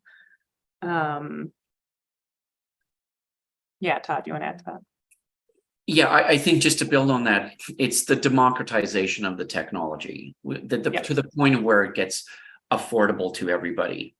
I think I just want to clarify to everybody in the audience here and who's watching this, you know, Ariel and I are a very fortunate part of our film industry to have had this experience. Not everyone in Hollywood or in big filmmaking is using this. I think the other thing too is, I think for every success story or positive result with the volume, there are probably 4 or 5 disasters or varying successes, because it is an expensive technology. It is still, I think, quite misunderstood and maybe not implemented in the best of ways all the time. So I think there's still a lot of growing pains that the technology has to kind of learn and just go through. But I do see in 5 to 10 years, I can't imagine almost any production, even a smaller independent, not having a day on a volume, or just even reshoots. If on a smaller film, if you're able to just photograph in, you know, proper HDRI imaging with a really good DSLR at 6K or 8K images, just taking stills, there's the opportunity to come back and do reshoots or pickups in a volume stage if you can't get access to that prior location or a set has been dismantled. You might be able to get away with building a wall or rebringing in the set dressing items. I think there's a huge economic aspect of this all becoming much more affordable and I think interesting. Plus, because of the price point, I don't think installation artists, mixed media artists, video artists, I think there's the visual arts are just starting to get a foot into the door. I think theater and opera, it could be very, very interesting what could get done. Just even on a proscenium stage with just having an LED screen behind it and being able to use that as a background, and then building scenery as mid-ground flats, just traditional theater flats, scenic. I think there's so much experimentation that I'm looking forward to see happen. Yeah, and to that point, kind of with, you know, needing to be able to have the experimentation, you kind of need artists from all these different places to be able to come in and, like, you know, put their eyes on it, put their input and their knowledge, their specialties into the mix also. And I think that, you know, one thing I know that is really important to Todd is really just, and to me as well, is really bringing in all of the other departments to really be a part of the conversation and to really understand kind of, or at least to just be witness to kind of how things are working and how things are going, because the more that we just get everyone kind of just more fluent and more comfortable around the technology and understanding of what it can even do or what are the possibilities of it, I think that, you know, we'll be able to use it for so many more, you know, great new and exciting things, because people can bring all, you know, all of their own knowledge to it, and we can, you know, expand it that way.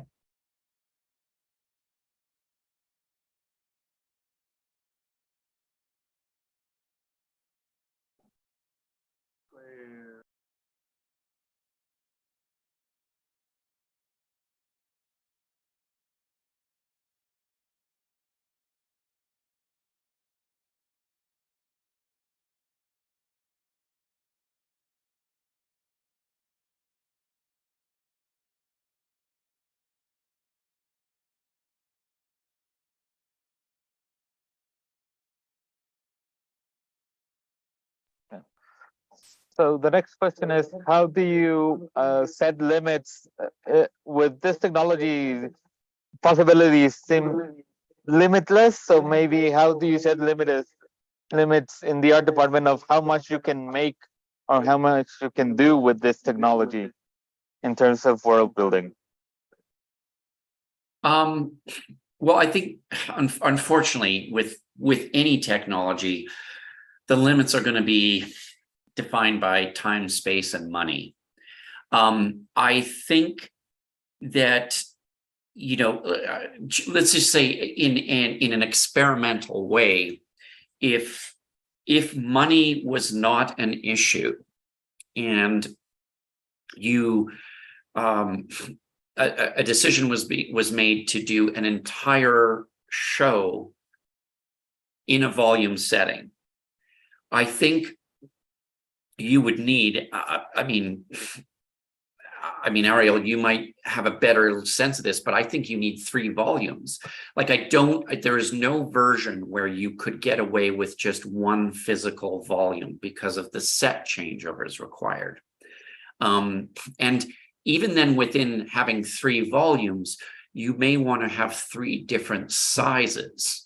You might want to have a whole sound stage that's just almost into, instead of hanging a process screen, a process rag, you might have LEDs that are coved or radiused in the corners, but for the most part flat. And then you might have a more traditional elliptical one. And then you might have a smaller one. I don't know what the answers are, but right now there is still a price point to creating that, those assets, what goes into the volume. It is less expensive to build in general a virtual load than it is to build the physical set, mainly because the virtual set allows you to go into infinity. But there is still a price point for that. So I don't know, limits to me are a good thing. And the analogy I use is sports. So whether it's football, and by football I mean soccer, what's called in America soccer. The pitch has never changed. The rules of football have never changed. Any sport for that matter, whether it's basketball, golf, hockey, the rules of the game have never changed. Yet, once a decade, a player comes around that reinvents the game or gives it such a fresh outtake, or brings the energy level to a completely new way and dynamic way of playing the game. That, to me, art has the same kind of things. There are parameters. You still have a canvas. In filmmaking, you still have a schedule and a budget. And I think having those limits is hugely important. So I do feel that the limits that the technology puts on the art form is actually helpful. Because I think we talked. I just think it creates constraints. Constraints in art and sports are what define,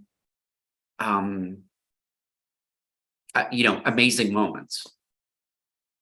Yeah, I think that we talk about that even in just like regular, standard, very practical, small budget filmmaking, right? That it's one of those things where you don't have the money, you don't have the time, you don't have the crew, and realizing that like it's even in that case, the limitations that like really allow you to have other kinds of creative thinking and think in ways that you would otherwise not really be forced to think in, that kind of really, push the boundary and push the envelope. And it's important to rein it in and not just kind of do everything you possibly can with a new technology or a new medium just because you can. And I do think things, I think it will get easier and more affordable, so that I think, as digital assets become more available, larger libraries exist, I think there will be the ability to do more with the same amount of money in the near future. So every couple of years, there'll be a price drop in everything. And I think that's no different with any technology that finds its way into an art form, or even architecture. Building materials. I remember when I was going to industrial design school, carbon Kevlar was, I'm going to say it was around this. Now, this is in Canadian dollars in 1990, 91. It was $300 for a square foot. So 30 centimeters by 30 centimeters was $300 for just the carbon cloth or the Kevlar cloth before you even laid it up and turned it into a composite. Now I can buy it for, $2 a square foot, $3 a square foot. So time is also something that is just going to intrinsically deplete or remove limits. So right now, Ariel and I are fortunate to be part of this small group of people, even in Hollywood or London, that are working with these tools. But I can foresee in 10 years, everybody will have had an experience, if not it being a common tool.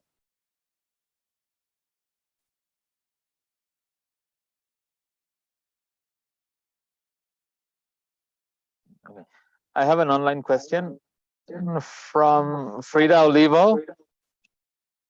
This is requires a really short answer. It's just, you mentioned a couple of art department roles in your talk, and she's interested about what a supervising art director does and what a set director or a standby set director does. Well, the hierarchy basically is the production designer is the head of the department. The supervising art director is essentially just that. They are the art director who are supervising all the other art directors. And supervising has a very, very loose term. It's not like the movie Office Space, where you have bosses walking around to everybody, micromanaging you. It really is just a way to delegate the work and basically keep everything on schedule. So the supervising art director is predominantly responsible for the budget, the overall budget of the art department, and just managing everybody so that the production designer can be as focused as possible with the director, the DP, and the shooting crew.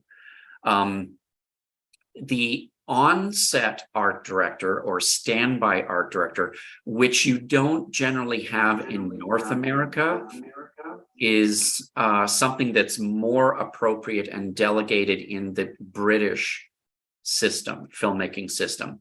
And that basically is a dedicated art director to being on set. So the various art directors would finish a set, work on a location, etc. But the moment that the shooting crew arrives, that art director would hand it over to the standby art director and go off working on their next set or location.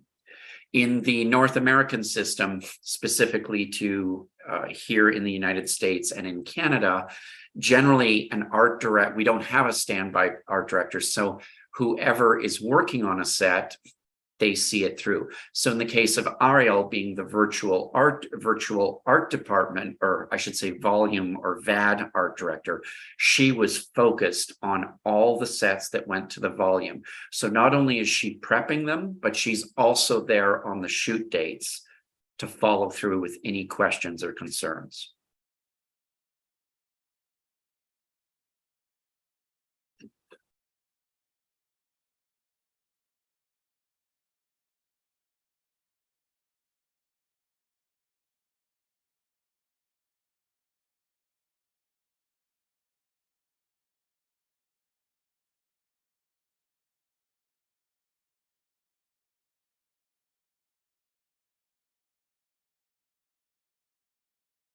So there's a question about what you don't want to call artificial intelligence. How do you use those tools in your processes?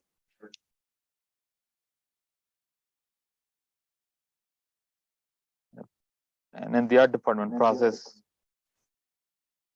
I may tab. Oh yeah.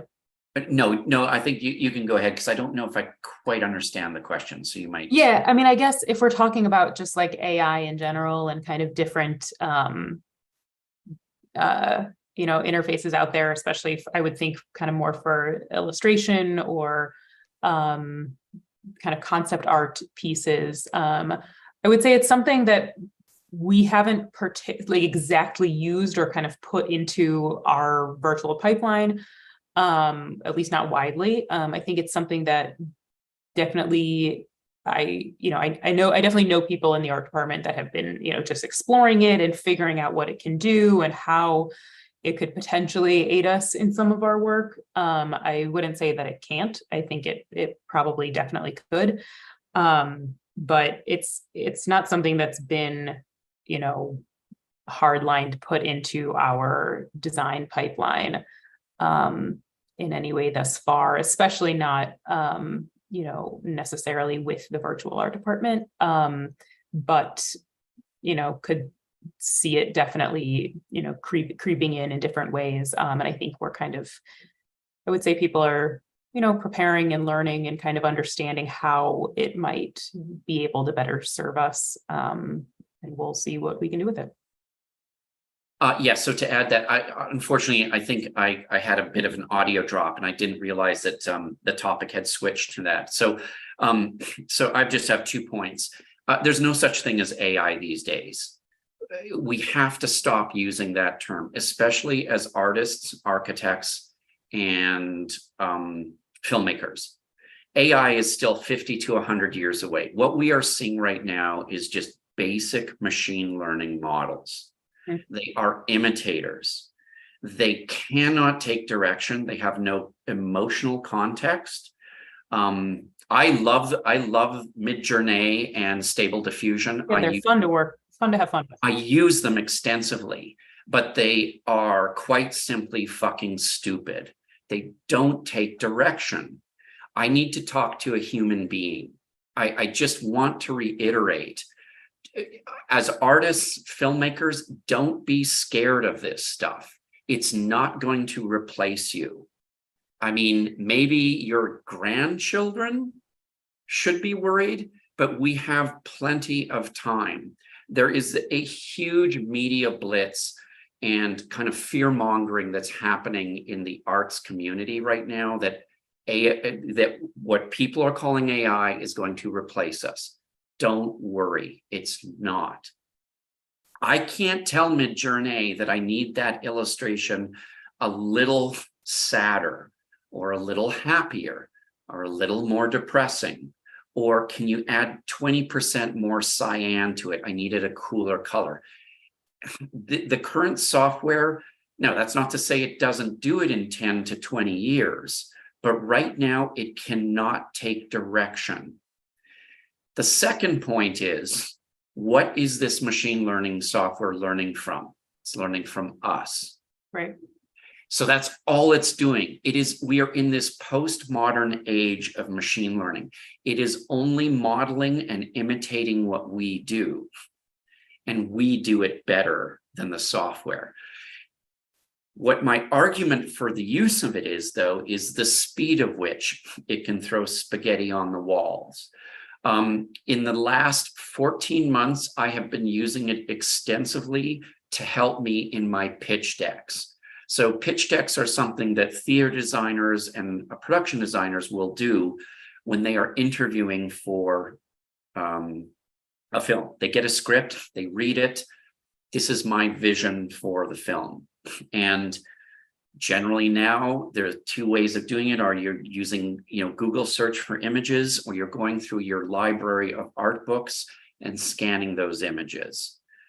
What these machine learning pieces of software allow you to do is generate your own reference material. Sorry, the third point is all of this software is so illegal in its IP stealing from us as artists. You cannot cite the sources of any machine learning generated piece of imagery. You can go, oh, that kind of looks like a Ryan Church illustration or a James Klein, or that's in the vein of Chris Foss or Sid Mead, or that looks like a Hadid designed building, because you can type a prompt, I want a Zaha Hadid building. But that alone violates copyright. It violates estate law. It violates IP law. Because there is no legislation right now, although it is in the midst of getting implemented, nothing that myself or anybody else generate with any of these applications can be legally used.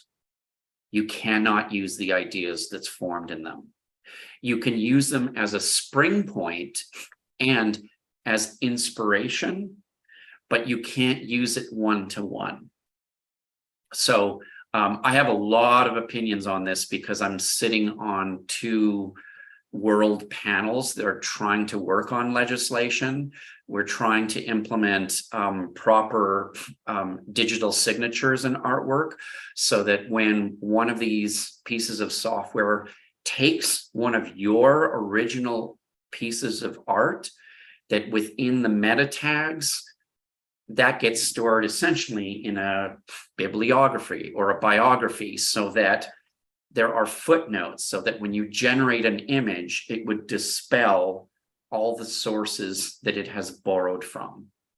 So I think it's wonderful. I think it's amazing. It's not going away. We can't stop it.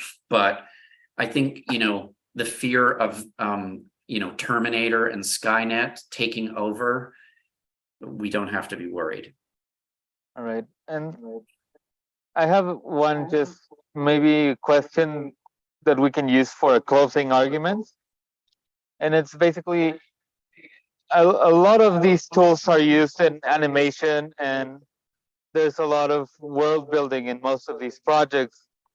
But how do you maybe think about how the art department can work with all these tools, including green screens, post-production VFX, on-set VFX, and then really using it to build worlds for movies? How do you see that going into the future, and maybe even combining things with animation and live action and things that are already happening, but where do you think that's going, and how do we integrate all these VR tools maybe into animation, or animation tools into the volume that is something that's already happening, but maybe where this is going, and how do we see filmmaking growing with all these tools?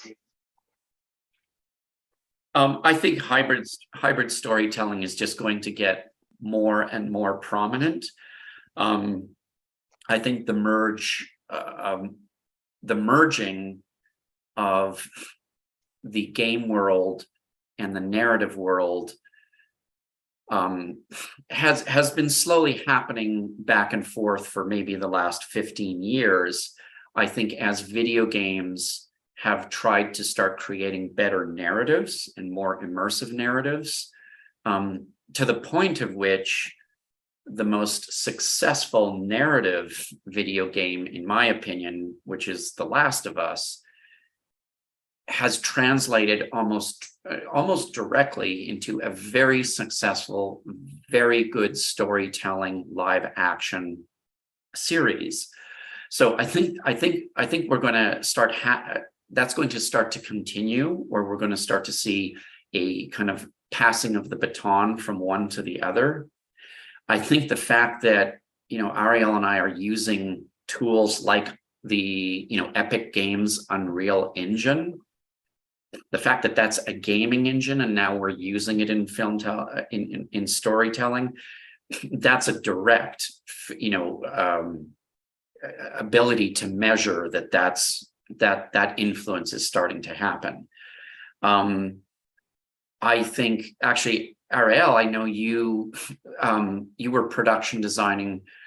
I think you did 2 documentaries in the last year where there never used to be really a quote unquote art department in documentary filmmaking. But as we are getting into that merging, do you want to speak to that? Because I think that's a very telling sign where all these tools are starting to kind of create, we're hybridizing. Yeah, I mean, it definitely feels like so many of the kind of like the different aspects of filmmaking or games or just all these kind of entertainment pieces are really kind of all being kind of co-elevated together in which is kind of a nice way. Like just really quickly to, you know, point out with the game engines and stuff, like I would say that when we were making The Lion King, we almost, like, I feel like I learned so much about gaming and about creating a game, because so much of the way that we talked was really just basically in that scope, because we were using the Unity game engine. And the VR and kind of just how you would save different levels in the same way that you would save the film capture of the environment and those kind of things, which I thought was really interesting. But yeah, I mean, to speak to the documentary filmmaking piece, you know, documentaries, I think with the advent of streaming, have really become one real, I don't know, almost kind of in the same kind of vein as any series. Whereas I think it used to be a much more niche, you know, you had to really go find a documentary that you wanted to watch. Now they've basically become one and the same with the rest of series, television series and filmmaking. And so they have what they kind of used to call recreations, which is now almost like a cinematic seamless working through of the telling of the entire story of the documentary. And you have pieces, you know, you have the traditional interviews, but almost everything else is, I don't know, a kind of amalgamation of the archival, of the art department, and it kind of it flows really easily between one to the next, and you know, you don't really know what I don't know, it helps to the whole storytelling ability, and I definitely think that some of the tools that we have here, I mean, I know that I just designed a documentary where we had an entire sequence that they wanted to show or film with all of these stunts and effects, and they wanted to have boats in the water and all these kind of things, which was really just the telling of a, you know, real life story. But it felt to us that the way that we could do it was basically on an LED wall with plate photography that we took out in Miami and built pieces of boats, and, you know, to be able to combine those aspects, which was a really interesting way to be able to take all this like VR and the virtual aspect of filmmaking that, you know, I know so well from the Star Wars world, and bring that into a completely different application, which is documentary filmmaking, which is a really cool way to see us moving. And hopefully we can continue to spread that knowledge.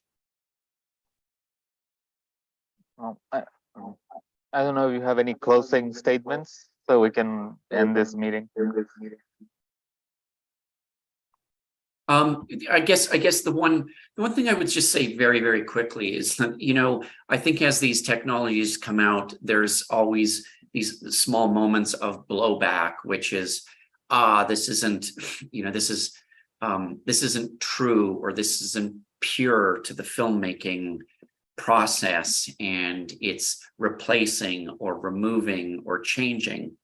And then a very good friend of mine, Clint Spillers, who's a virtual art department's producer, and I think probably the leading authority in the world on how you form and create efficient virtual art departments, he had an amazing point, which was, yeah, I've been thinking about that too.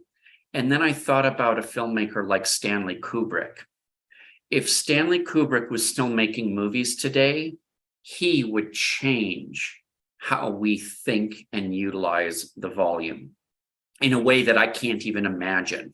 Because if you think back to 2001, he was essentially, especially the whole prologue and even the moon sequence, even the Jupiter sequence, he would have been in a volume for as much of that movie as possible, especially the prologue during the Neolithic times. He was essentially doing rear projection moving plate photography. If he'd have had parallax, he would have embraced it. So I think, to anybody who might be closer to my generation, who's, you're in your 50s and you're thinking like, ugh, why does this always happen? It's changing the purity of filmmaking. Just remember that the pioneering filmmakers would have been all over this technology.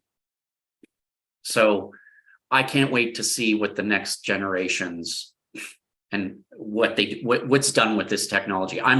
That's what gets me excited, is I just wanted to build the playground, and I can't wait to see what's done next.